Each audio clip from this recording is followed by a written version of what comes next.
Spécialiste en matière d'audio-vidéo domotique, Maison Adam est fier de vous présenter les tendances du milieu électronique. Ici Michel Carrier. Bienvenue à cette autre émission en compagnie de José Adam, le passionné. Les amateurs de musique et de cinéma seront choyés au cours de cette émission. Notre sujet, les amplificateurs cinéma maison. Vous avez envie de vous gâter? Vous ne voudrez pas rater la discussion avec José Adam et Guillaume Croisetière que je rejoins dans un instant.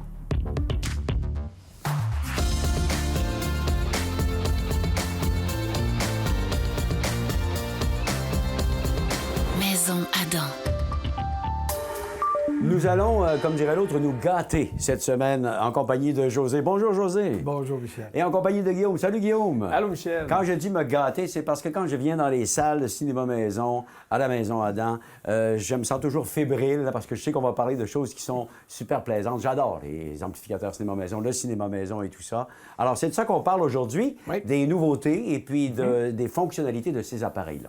Exactement. Écoute, c'est sûr qu'on n'a pas toutes reçu nos nouveautés, mais on a reçu quand même les plus populaires. Ceux qui vont manquer à l'appel, comme on dit, c'est les modèles références, les modèles plus haut de gamme, plus dispendieux. Mais une chose est intéressante, on a vu justement cette année les nouveaux modèles de Yamaha qui ont vraiment renouvelé leur design. Ça faisait quand même 2 décennies que je n'avais pas vu de gros changements importants chez Yamaha. Alors ça va être intéressant. Puis on a aussi la compagnie Anthem qui modernise les appareils, de nom aussi avec toute une nouvelle amplification là, généreuse, comme toujours dans les ambiances. Fait que ça va être intéressant d'en parler là, aujourd'hui. Voilà. Oui, puis une autre nouveauté aussi qui est intéressante, c'est l'entrée HDMI 2.1. Nouvelle entrée là, qui va être compatible pour les téléviseurs 8K et pour les nouvelles consoles de jeux vidéo. On en avait parlé dans d'autres émissions. Ça avait été intégré à partir de cette année dans la plupart des nouveaux téléviseurs milieu de gamme à haut de gamme. Bien, cette année, on va retrouver cette connectique-là sur les amplificateurs cinéma maison aussi. Donc, pour ceux qui veulent profiter à la fois de la meilleure image possible, l'image la plus fluide possible sur leur télé, mais aussi profiter d'une vraie immersion sonore, une vraie ambiance cinéma, là, à partir de cette année, avec les nouveaux amplificateurs, on va retrouver aussi la connectique HDMI 2.1. Puis, tu sais, il faut quand même se dire que même si les bords de son ont grandement évolué, il reste que d'avoir un amplificateur cinéma maison avec 5 haut-parleurs, ça nous donne vraiment une ambiance beaucoup plus précise. Parce qu'on voyage d'un haut-parleur à l'autre avec des ambiances, des effets qui sont intégrés dans les films. Puis aussi, le fait qu'on a des plus gros haut-parleurs que dans les bords de son, on a un son plus chaleureux. Puis un son aussi qui va être beaucoup plus immersif, là. Pour des ambiances là, Voilà. de cinéma. Oui, c'est très pratique un ampli cinéma maison. T'sais, pour ceux qui veulent une certaine performance pour écouter de la musique, mais aussi avoir une belle ambiance cinéma ou être immergé dans les jeux vidéo, reste qu'un bon amplificateur cinéma maison, ça reste le meilleur appareil. Puis aussi, contrairement à une barre de son sur un amplificateur cinéma maison, bien, il y a beaucoup d'entrées. On peut brancher une table tournante, un lecteur CD sur un amplificateur cinéma maison comme sur un amplificateur stéréo. Puis en même temps, bien, on peut brancher un Apple TV, un nouveau décodeur Helix ou un lecteur Blu-ray 4K sur un amplificateur. Fait que c'est très, très pratique au niveau des branchements, là, davantage que les barres de son. Ben oui, c'est rendu qu'on peut faire tant de choses avec son amplificateur cinéma maison. C'est rendu le couteau suisse, hein, le tout-aller là, dans l'électronique. C'est un peu comme ça qu'on peut le voir maintenant. Ben, si tu veux faire la comparaison avec un couteau suisse, je vais être d'accord avec toi parce que plus on a un amplificateur de qualité, plus on peut découper le son. Bien, découper le son. Ouais. Et je te dirais que oui, comme l'a souligné Guillaume, vraiment, tu sais, plus tu vas avoir un amplificateur qui va être de qualité ou qui va être un peu plus dispendieux, plus tu vas aller chercher des possibilités. Plus tu vas avoir aussi des décodeurs de qualité pour être meilleur, avoir un amplificateur qui est meilleur encore dans l'écoute musicale. C'est tous des avantages qu'on peut avoir. Puis naturellement, les appareils aujourd'hui sont tellement sophistiqués, on peut tellement aller chercher des résultats incroyables que ça vaut la peine d'investir dans un vrai cinéma maison. Là, oui, absolument. Pour se gâter comme ça. Bon, je sais qu'on peut l'utiliser pour écouter notre musique ou écouter nos films. Et même, à la rigueur, quand on a juste des voix à entendre, déjà le cinéma maison, ça fait déjà une grosse, grosse différence. Hein? Puis j'ai hâte de voir comment vous allez nous présenter les produits, parce que vous avez fait donc vos devoirs, vous avez étudié les produits, et on va découper ça en catégories. Tu parlais de découper tantôt, en catégories de produits. C'est ça qu'on fait? Je vois que tu es encore sur ton couteau suisse. Là. Mais on va honnêtement, on a bâti 5 catégories de prix Ouais. pour satisfaire un peu tout le monde. Tu sais, parce que autant on a des produits qui vont être abordables, en bas de 700 autant on peut avoir des produits pour différents budgets qui vont permettre une immersion encore plus complète, si tu veux, là, puis qui vont tenir compte aussi de la pièce, de la grosseur des haut-parleurs qu'on marie avec l'amplificateur. D'accord. Oui, puis aussi, on a eu la chance d'installer dans nos salles de cinéma cette année des nouvelles matrices audio cinéma maison. Puis Michel, ça c'est intéressant parce que ça nous permet vraiment rapidement, là, en une seconde, de passer d'un amplificateur à un autre. OK. Donc c'est comme ça qu'on est capable d'entendre les subtilités. Parce que des fois, la différence d'un amplificateur à l'autre, c'est pas énorme. Mais avec ces matrices-là, ben là, on voit, ah ben oui, lui, effectivement, on va entendre un petit peu plus de clarté. L'effet est immédiat Oui. là, pour votre oreille. Sans ça, c'est très difficile de comparer des amplificateurs cinéma maison, ne serait-ce que le temps que ça prend pour les brancher. Parce qu'il n'y a Exact. pas juste d'haut-parleurs à brancher. Là. Des fois, c'est 5, c'est 7, c'est 11. Fait que le fait de pouvoir le faire instantanément, ben là, vraiment, ça nous permet d'avoir une idée très, très juste là, en fonction des produits qu'on va proposer. Là. Voilà. Oui, puis je te dirais que justement pour la première catégorie qui est en bas de 700 c'est tout pas mal des récepteurs qui se ressemblent, dans le sens que on a mis de côté chez les fabricants dans les entrées de gamme le Dolby Atmos. On avait au début des produits Dolby Atmos qui étaient dans cette gamme de prix-là, Ouais. mais on trouvait justement qu'ils n'étaient pas assez intéressants pour le consommateur. Donc, même une compagnie comme Yamaha en avait un l'année passée en bas de 700 Cette année, ils l'ont mis de côté. Ils viennent juste avec un modèle qui est 5.2 canaux et c'est la même chose chez Denon qu'on retrouve comme récepteur d'entrée de gamme. Donc, c'est le fun de faire une comparaison pour des appareils qui sont tous bâtis pour le même, si tu veux, ambiance cinéma. Là. D'accord. Oui. Puis dans la catégorie des amplificateurs à 700 et moins, on retrouve des amplificateurs Yamaha et Denon principalement. Mais celui qui a attiré qui a réussi à se démarquer, bien, c'est le nouveau RX V4 de Yamaha, qui est très, très récent. Là. Il vient tout juste d'arriver. Donc, au niveau du design, José en parlait en plus tôt d'émission, Yamaha, ça faisait presque 20 ans qu'il n'avait pas changé l'apparence de leur ampli. Là, il arrive avec une façade beaucoup plus moderne. Fait que ça va se marier mieux dans un salon.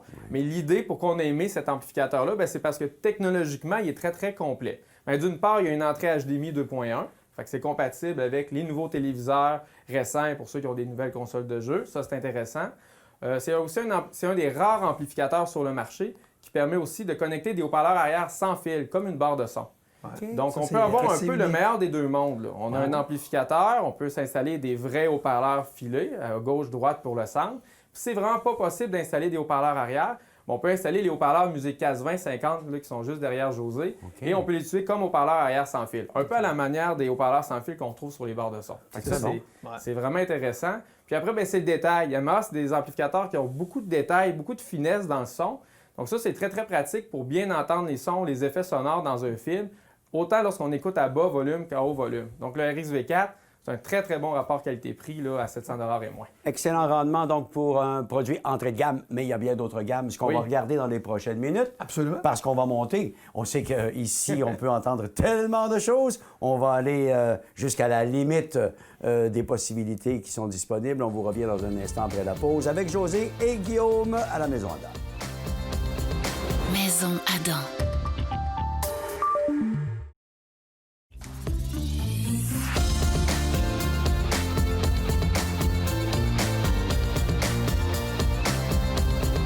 Maison Adam.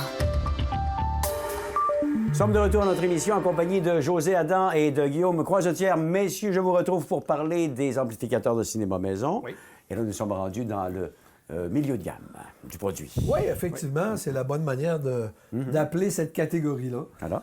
Les milieux de gamme, là, on commence à parler d'amplificateurs qui vont avoir le Dolby Atmos, donc qui vont être en 7.2 canaux, qui ont des décodeurs de bonne qualité, qui ont plus de puissance que les entrées de gamme, donc qui sont plus en mesure de pouvoir, si tu veux, contrôler des haut-parleurs de type tour, comme un exemple des SE6000 de Paradigm ou encore la fameuse série référence de Klipsch.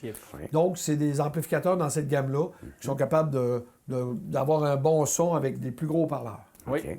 Puis on évalue dans cette catégorie-là 3 appareils qui sont le AVRS 960 de Denon, le NR 1510 de Marantz et le RX V6 de Yamaha. Il faut savoir, Michel, que dans cette gamme-là, tous ces appareils-là ont des qualités. Par exemple, je prends le AVRS 960 de Denon, c'est un amplificateur 7.1 canaux Dolby Atmos, qui a l'entrée HDMI 2.1. Et cet amplificateur-là, il a la particularité d'être généreux dans les basses. OK. Fait que le monde qui aime un son peut-être un petit peu moins détaillé, mais avec une basse dynamique, profonde, il va aimer ce son-là. OK. Si on regarde le NR1510 de Marantz, lui, c'est le contraire. Il est tout petit, il est très, très mince, là, deux fois moins épais que la plupart des amplis. Ceux qui n'ont pas beaucoup d'espace, c'est un très bon ampli pour ça. Il est un petit peu moins puissant que les deux autres, mais il fait très, très bien avec des enceintes de petite dimension. C'est un amplificateur qui est très musical. Fait que ça aussi, c'est un bon appareil. Ouais. Mais si on regarde l'ampli qui couvre vraiment le plus large éventail de qualité, bien là, notre meilleur choix, notre meilleure recommandation, c'est le RXV6 de Yamaha. Okay. Contrairement au RXV4 qu'on a parlé un petit peu avant l'émission, dès qu'on les compare, on sent que le RXV6 il est plus costaud, il y a une meilleure amplification. Les basses sont plus dynamiques, presque autant que sur le Denon, ce qui est vraiment très, très bien. Puis au niveau du détail, de la finesse du son, on a un petit peu plus de détails, plus de clarté, une meilleure séparation du son. Donc musicalement, il est très, très intéressant, un peu comme le Marantz, le NR1510. Donc au niveau du son, c'est un très bon amplificateur qui joue très, très bien pour en bas de 1000 $. Puis aussi, bien là, technologiquement, il est très complet. Il est Dolby Atmos, il y a l'entrée HDMI 2.1, il y a une prise phono pour brancher une table tournante, une entrée CD, puis comme le RXV4, on peut brancher des haut-parleurs arrière sans fil. Hey, fait que vraiment, technologiquement, en bas de 1000 $, c'est un amplificateur très, très complet. Fait que c'est un très bel appareil. Là. C'est notre meilleure recommandation dans cette catégorie-là. Quand même intéressant parce que, si je comprends bien, entre 700 et 1000 $ dans cette catégorie-là, on peut avoir un appareil, un amplificateur qui se marie très bien soit avec des petites caisses ou des caisses de moyenne grosseur. Quoi, exactement. Oui, absolument. absolument. Ouais. Mais je veux quand même aussi peut-être démystifier un petit peu le wattage dans les amplificateurs. Je pense que ça vaut la peine. Oui, c'est intéressant ça. On prenne le temps un petit peu d'expliquer aux gens parce que je comprends que ça ne doit pas être évident de voir un amplificateur de 100 watts par canal à 300 $, puis un autre amplificateur à 900 $ qui a aussi 100 watts par canal. Ouais. Alors, quels sont les... C'est quoi, finalement, c'est quel qui va être le meilleur? Exact. Comment on fait pour déterminer ça quand on est en train de chercher sur le web? Là, c'est pas évident. Non, on peut s'y perdre, le wattage, ainsi de suite. Il y a les étoiles, mais c'est pas toujours fiable. Là, c'est ce qui est difficile. C'est-à-dire qu'il y a tellement de manières de mesurer le wattage sur un ampli. C'est difficile de s'y retrouver parce que c'est pas que c'est des mauvaises méthodes, mais on peut faire dire à peu près un watt, on peut à peu près donner le chiffre qu'on veut, dépendamment comment on le mesure. Par exemple, souvent les compagnies, dans les amplificateurs entrée de gamme, le wattage qu'ils vont afficher sur la boîte ou sur l'amplificateur, ça va être un wattage calculé avec un taux de distorsion harmonique qui est vraiment très, très élevé. Puis aussi, souvent, ils vont même pousser là, à dire, ils vont donner un wattage, mais sur un seul haut-parleur qui fonctionne. Fait qu'ils nous vendent un ampli cinéma maison qui est censé fonctionner sur 5 haut-parleurs, mais il mesure le wattage sur une seule enceinte. Oui, puis les compagnies, justement, mettent juste un haut-parleur parce que s'ils en mettraient 5, l'amplificateur s'essoufflerait, puis les résultats seraient moins bons.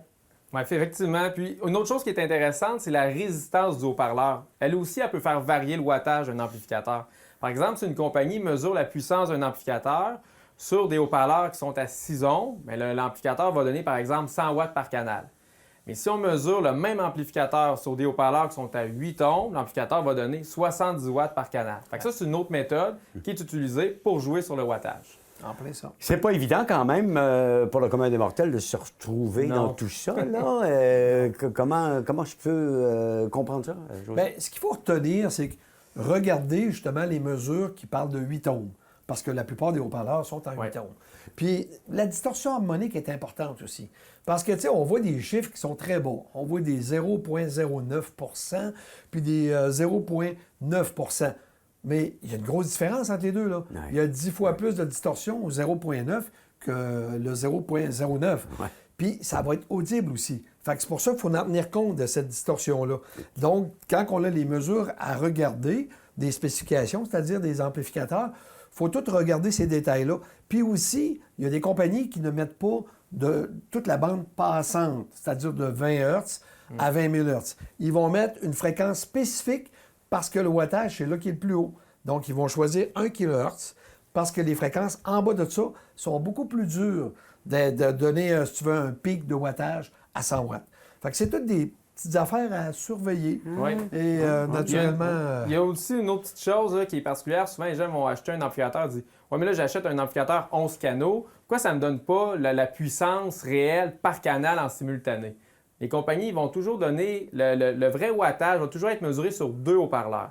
Ça s'explique parce que lorsqu'on écoute un film, une série ou de la musique, jamais les haut-parleurs vont jouer tous en même temps avec la même intensité. Tu sais, les effets sonores vont voyager d'un haut-parleur à l'autre. Donc, normalement, sur les amplificateurs, si on veut un chiffre référence, c'est celui qui est mesuré sur 2 canaux simultanés.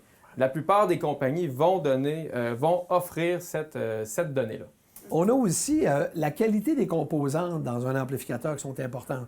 D'ailleurs, c'est pour ça qu'on va remarquer justement que des amplificateurs sont plus lourds, parce qu'on va mettre des plus gros transfos, puis aussi des meilleurs condensateurs qui sont plus gros aussi, pour justement avoir des meilleures réserves de courant. OK. C'est pour ça, des fois, qu'on peut trouver quand même un appareil qui est abordable, qui est léger et qui a un haut wattage, comparativement à un autre qui est plus lourd, qui n'a pas plus de watts nécessairement. Oui, exactement. C'est ça? Okay. Effectivement, c'est des choses qu'on va voir régulièrement. Okay. Mais c'est pour ça que je recommande aux gens de venir en magasin. Ouais. Parce que là, on peut faire une écoute. On peut justement sentir le feeling, toute l'ambiance qu'on peut atteindre avec un amplificateur. C'est beaucoup plus facile d'en faire le jugement. Mais on a d'autres solutions aussi pour ceux qui ne peuvent pas venir en magasin. Les autres solutions qui seraient quoi, par exemple? Ben voyons, Michel. Oui. Les choix de José. Les choix de José, bien entendu. Parce que toutes ces expériences-là que vous avez vécues à l'écoute de ces appareils-là, on les a toutes dans oui, les absolument. Puis, tu sais, on prend le temps, justement, de les comparer. Puis d'en comparer pour l'ambiance, pour la qualité musicale. Tu sais, on va vraiment tenir compte de tout. Puis vous avez des beaux tableaux qui sont... Tous les pointages sont indiqués, c'est clair.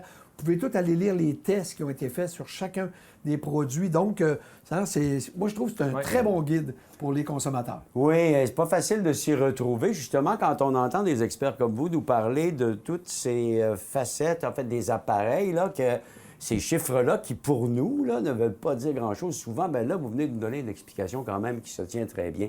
De là, l'importance de le savoir dans les choix de José. Et justement, puisqu'on est rendu là, on va faire la pause. Et tantôt, on va aller dans d'autres gammes supérieures d'amplificateurs de cinéma maison. Ça vous va?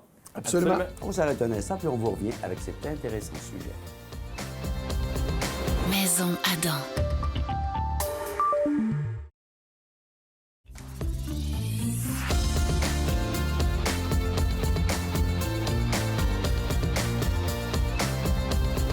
Maison Adam. Nous poursuivons notre émission en compagnie de José et de Guillaume à la Maison Adam. Et là, on est rendu dans un département qui est très intéressant sur les amplificateurs cinéma maison. Messieurs, amenez-moi dans le haut de gamme ou l'entrée haut de gamme, José. C'est ça? Oui, absolument. Écoute, rendu à des amplificateurs entre 1 000 et 1 500 $, on tombe avec des 7.2 canaux et vraiment des ensembles qui sont prêts pour la Dolby Atmos. Okay. Donc, c'est des amplificateurs qu'on peut dire qui rentrent dans la haute fidélité. Et j'ai les marques... chez nous, on a les marques Denon, Marantz et Yamaha, qui offrent vraiment les meilleurs choix dans cette gamme de prix-là. Excellent. Oui, puis entre 1 000 et 1 500 $, cette année, l'ampli qui a vraiment donné le meilleur de lui-même, là, c'est le modèle SR55 de Marantz. Donc, en termes de technologie, c'est sûr, dans cette gamme de prix-là, Michel, on a tout. Là. On a un bon système de calibration. Il y a plusieurs entrées HDMI, dont une 2.1 pour le 8K. Il y a des sorties audio pré-out pour des amplificateurs de puissance, des entrées pour brancher des tables tournantes. Fait que vraiment, au niveau de la connectique, il y a tout ça. Il manque rien. Mais tous les amplificateurs, en même temps, dans cette gamme de prix-là, généralement, ont aussi ces connectiques-là. Donc, on a choisi le SR55 parce que dans cette gamme de prix-là, c'est un ampli qui est capable de démontrer plus de finesse, un meilleur sens du détail dans les médiums, les hautes fréquences. On le reconnaît quand on écoute un film, dans les voix ou quand on écoute de la musique tout simplement. Donc, il est très, très musical, il y a un bel équilibre. Et par rapport au modèle de l'année dernière, bien, il s'est un peu raffermi dans les basses. Ouais. Fait que c'est un ampli cette année, à bas volume comme à plus haut volume, il y a une belle dynamique dans les basses fréquences. Fait que vraiment, c'est un amplificateur qui est très agréable à écouter, qui accompagne parfaitement bien, là, par exemple, pour donner un ordre d'idée en termes de dimension, les haut-parleurs 606 de Bowers & Wilkins, qui sont des haut-parleurs tablettes, mais de bonne dimension, ou les très populaires premiers 700 aussi de Paradigm, là, qui sont des haut-parleurs taux de moyen format. Là. OK. Donc, très, très bon rapport qualité-prix. Une très belle surprise cette année. Avec ce descriptif-là, je serais déjà très satisfait. Je me demande comment je peux aller encore plus loin que ça, là, parce que déjà, la façon dont tu le décris, c'est quand même très, très bien, très complet. Là. Bien, c'est sûr que qu'est-ce qui va faire qu'on va investir encore plus, comme pour la prochaine catégorie, qui est entre 1500 et 2500 $, c'est les haut-parleurs qu'on va choisir. Ah. Parce que, comme Guillaume l'a mentionné, on va, dans la catégorie qu'on était précédemment, on va choisir des haut-parleurs de moyen format. Je veux dire, on commence à tomber dans des tours aussi. Ouais. Mais si on choisit dans des gammes, comme un exemple chez Bowers, dans la série 603 ou la série 703, bien écoute, à ce moment-là, on va aussi marier ça avec des haut-parleurs de même qualité. Donc, ça devient comme plus exigeant pour un amplificateur. D'accord. Là, c'est une question de contrôle. Ouais. Un amplificateur qui va vraiment gérer des bons gros parleurs avec des bonnes technologies, bien, il a besoin d'un très bon contrôle. Puis, on va l'entendre, la différence, parce que le son va être plus chaleureux, va être tout en étant plus détaillé. Donc, moi, je te dirais que ça vaut la peine, oui, d'investir plus si, au départ, vous avez choisi des haut-parleurs plus haut de gamme. OK. Oui, donc dans cette catégorie-là, on a retenu 3 amplificateurs qui sont le modèle AVRX 3700 de Denon, le AVRX 4700 de Denon et le SR75 de Marantz. Il faut savoir que ces 3 amplificateurs-là, ils ont certaines technologies en commun. C'est-à-dire que les 3, c'est des amplificateurs 9.2 canaux, contrairement à 7 canaux pour les amplificateurs qu'on parlait précédemment. Donc, on peut avoir une configuration home cinéma encore plus complète. Donc, des meilleurs effets, encore plus de transition dans les effets sonores. Puis aussi, ils ont des processeurs audio de meilleure qualité. Par exemple, ces amplificateurs-là, le système de calibration automatique, ça vient que tous les amplificateurs viennent avec des petits micros là, qui permettent d'ajuster le son en fonction de la pièce. Ces amplificateurs-là, ils ont le système de calibration qui s'appelle le Multi-EQ XT32. Fait que ça veut dire quoi, là, cette espèce de long mot-là compliqué? Là? Oui. C'est simplement que lorsqu'il va calibrer le son de vos parleurs en fonction de la pièce, lui, il va avoir pour base de référence un égalisateur de 512 bandes, contrairement à 32 bandes pour les modèles inférieurs. Donc, il est beaucoup plus précis dans son ajustement sonore, dans sa manière de faire voyager le son dans votre pièce. Et aussi, souvent, on va voir dans les amplificateurs 5.2 canaux. Point 2, c'est qu'on peut installer 2 subs. Mais la plupart des amplificateurs, lorsqu'on voit point 2, les 2 subs vont jouer le même son. Avec ces amplificateurs-là, si on a 2 caissons de basse, ils vont jouer des basses différentes. Donc, lorsqu'on écoute un film, il y a beaucoup d'effets en même temps, on n'aura pas le même rendu. Fait que vraiment, au niveau du traitement audio, c'est très avancé. C'est aussi des amplificateurs qui répondent au standard IMAX Enhance, là, qui est vraiment la référence maintenant. Auparavant, on avait THX. Là, maintenant, c'est vraiment IMAX Enhance qui garantit la meilleure qualité de son. Par contre, le modèle AVRX 4700 et SR75 offrent plus de puissance, plus de profondeur dans le son que le modèle AVRX 3700. Donc, leur qualité sonore est meilleure. Si on veut plus de dynamique, une bonne réserve, on est mieux d'opter pour ces 2 modèles-là. Puis, entre le 4007 puis le 75, bien, on préfère le 75, encore une fois, parce que c'est dans la finesse, dans les hautes et les médiums, plus doux, plus agréable, plus de détails. Donc, lorsqu'on l'écoute en cinéma, les 2 font très, très bien. Mais le 75, là, musicalement, là, on voit qu'il va chercher un son plus agréable encore à écouter, mieux articulé. Donc le 75, dans cette gamme de prix-là, c'est notre coup de cœur cette année. Ah oui, c'est encore Marantz qui remporte. Oui. Absolument. Alors, on s'aperçoit, rendu à ce niveau-là, que les compagnies là, font en sorte pour vraiment satisfaire, aller chercher leur clientèle pour le niveau de satisfaction, là, c'est là qu'ils sont rendus à ce niveau-là. Là. Oui, puis la prochaine gamme, qui là, on tombe dans les amplificateurs de 2500, 3500 $. C'est ça. Bien, écoute, il y a un produit reconnu chez nous qui s'appelle Anthem. C'est une marque canadienne. Et avec cette compagnie-là, moi, j'ai été quand même assez surpris des résultats que j'ai pu obtenir dans ma propre pièce cinéma-maison. Parce que vous savez, des fois, quand on conçoit notre pièce, bien, on va mettre des aspects décoratifs. Comme moi, j'ai caché mon projecteur. Donc, le plafond était abaissé en MDF avec un look assez spécial. Mais ça a créé de la dureté. C'est-à-dire que tout ce que j'essayais chez nous, peu importe le prix, bien, les aigus étaient un petit peu trop durs. Même, je dirais que ça devenait quasiment agressif. Donc, il a fallu que j'aie besoin, que je trouve un amplificateur qui avait un système de calibration, comme Guillaume l'expliquait, très sophistiqué. Et le arc de la compagnie Anthem m'a vraiment impressionné, séduit, je dirais. Avec mes haut-parleurs Bowers, c'était un résultat que, bravo, je suis satisfait de ce que j'ai maintenant. Oui, mais par contre, Anthem, ils vont bientôt lancer très, très prochainement 3 nouveaux amplificateurs cinéma maison. On les a pas encore reçus, donc on n'a pas eu la chance de les analyser. Ils vont avoir le MRX 540 et le MRX 740. Ce sont des amplificateurs 7.2 canaux. Puis leur gros morceau, c'est le MRX 1140, qui a un amplificateur 11.2 canaux, mais qui peut préamplifier 15 haut-parleurs. C'est-à-dire qu'on peut ajouter des amplificateurs de puissance puis installer jusqu'à 15 haut-parleurs dans une pièce. Là, ça prend des grandes pièces. Moi, chez nous, je me suis arrêté au MRX 720 là, parce que j'avais pas assez... C'était pas assez grand ma pièce là, pour ça. D'accord. 15 haut-parleurs, ça commence à être... du stock. Ça commence à être du stock. Ça brasse dans la cabane, comme on dit.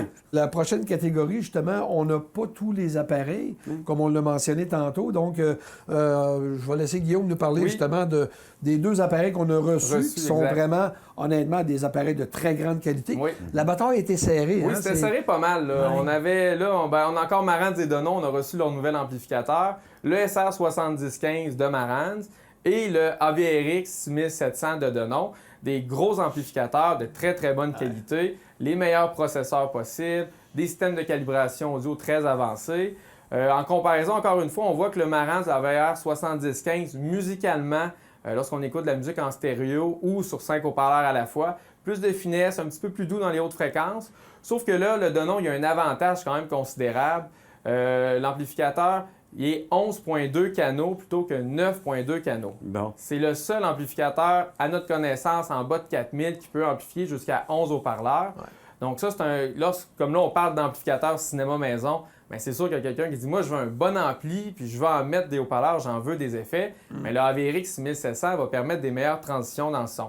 Puis aussi, il est un petit peu plus puissant au niveau des basses fréquences. Fait que le monde, souvent, dans ces qualités-là, il aime ça, écouter ça assez fort. Ouais. Donc, ils vont se diriger là, vers ce genre d'appareil-là. Donc, le AVRX 6700, c'est notre meilleure recommandation actuellement dans cette gamme de prix-là. OK.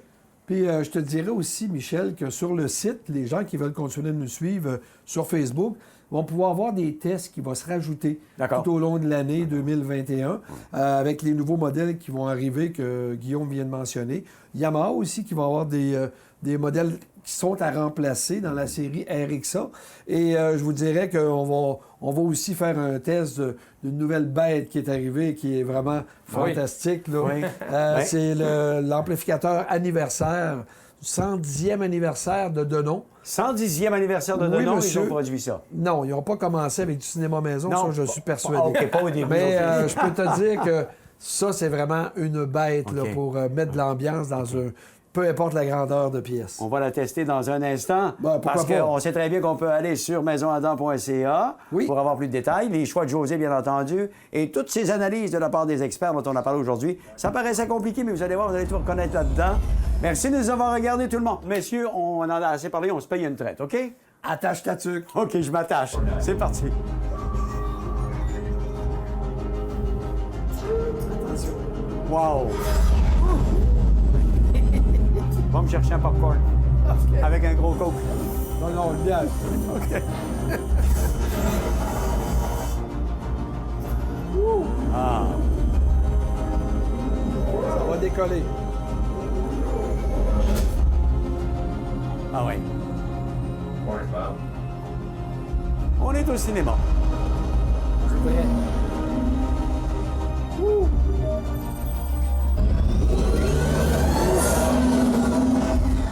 Les choix de José sont le fruit d'un travail d'équipe à sélectionner les meilleurs rapports qualité-prix de l'industrie, et ce dans le but de guider la clientèle vers les meilleurs achats. Visitez maisonadam.ca et faites votre propre choix.